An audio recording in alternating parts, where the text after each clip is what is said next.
Hey everyone, as you may or may not already know, we at Cardo have updated our entire product line to now be able to have a true native Bluetooth intercom pairing with any Sena headset running on Bluetooth 4.1 or higher. So let's get right to it. I'll show you how to pair these two headsets for intercom.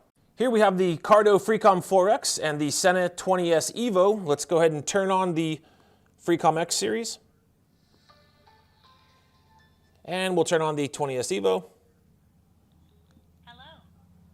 Perfect. Now just take the 4X and put it into its normal intercom pairing mode.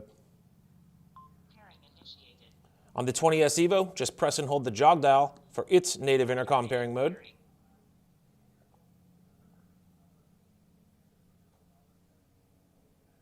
Intercom pairing. And tap it one more time. And we wait for these to pair.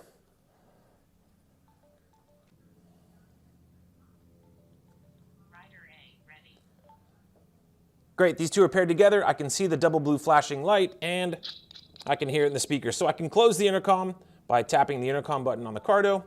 Intercom is now closed. I can of course initiate it from the Sena if I'd like. We have the double blue flashing. I can close the intercom from the Sena side and I can always open the intercom from the Cardo side. Perfect compatibility. These two are paired with each other for intercom. We know that that's been one of the most requested features. And to be able to pick any Cardo that you want, pair it up with your buddy, even though they chose that other unit, it's a big deal. It's your feedback that's the source for these advancements. So keep the feedback coming. We're not done yet. And know that we're committed to making that connection process as smooth as possible. Thanks for watching. See you next time.